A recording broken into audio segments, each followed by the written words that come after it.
Not so long ago, the mention of Aborigines and Moree in the same sentence would almost certainly have been negative. So poor was the reputation of the town in the northwest of New South Wales when it came to race relations.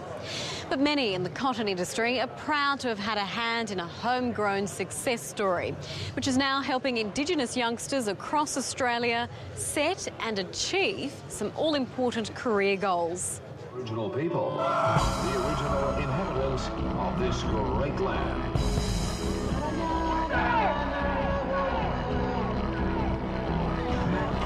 Please acknowledge the flags of our great southern land. Proud to be Australian, proud to be Aboriginal. More than 2,000 kids from across the northwest of New South Wales attended Vibe Alive at Mory, a celebration of Indigenous culture, traditional and contemporary.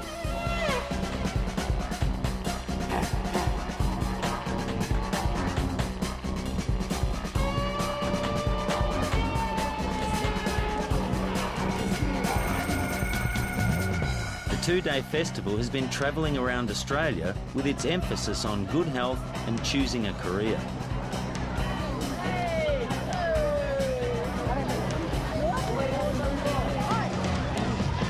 We don't have beauty therapists, but we have everything else. There's 300 jobs. So can you think of any health careers other than doctors and nurses? Who looks after your teeth? Dentist. So the aims of the festival is to celebrate Aboriginal and Torres Strait Islander culture and to tell kids that it's okay to actually talk about and to plan a future for yourself and to talk about what you want to do when you finish school and what kind of career you want to have. Our other aim is to build self-esteem, because if kids don't have a strong self-esteem and they're not proud of who they are and where they come from, they don't really want to plan that much of a future. We're not about a job. So gone are the days of a job for us. It's about a career. Gone are the days of an Indigenous job seeker. It's purely about an Indigenous career seeker. The Aboriginal Employment Strategy, or AES, is a homegrown success story in Mory. 14 years after it was established, it's still engaging potential new local employers. Only now, the emphasis has shifted to careers, not just jobs. Currently, there is over 20% unemployment within Indigenous Australians. That's 4 times larger than non-Indigenous.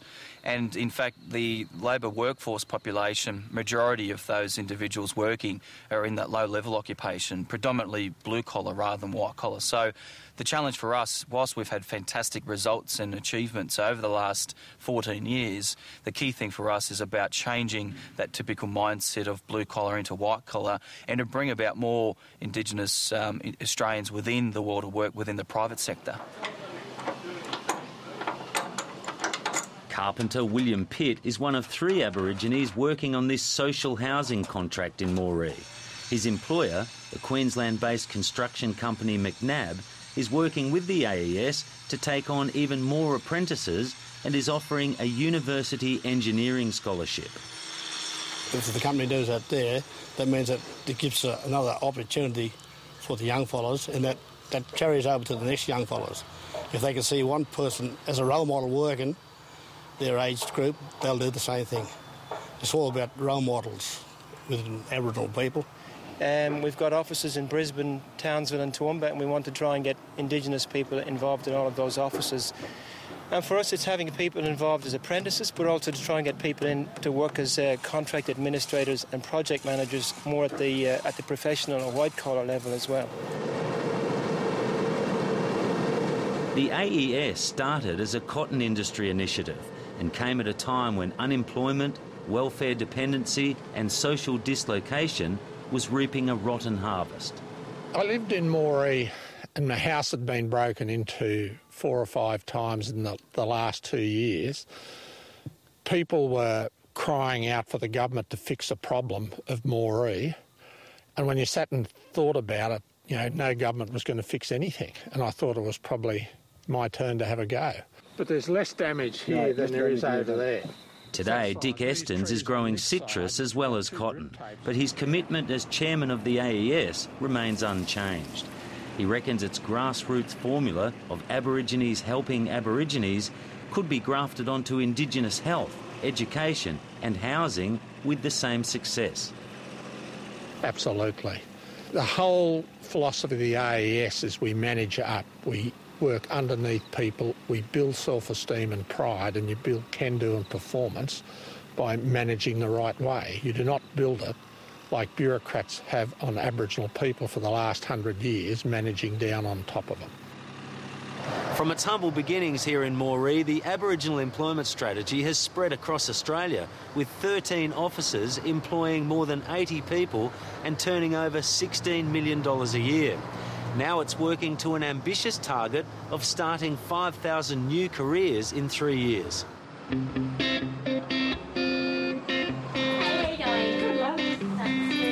The new emphasis on careers has been well supported by all the major banks. Initially, when the trainees start, when they're at the beginning of year 11, they'll learn how to greet a customer, how to serve a customer, processing deposits, withdrawals, talking to the customers about any needs that they might have, and then the back office work of actually processing that work.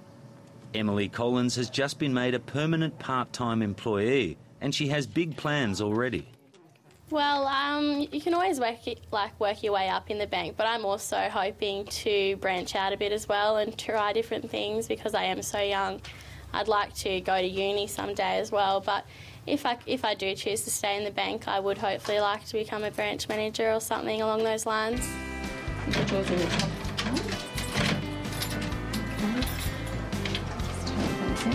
have to count out, make sure there's 15.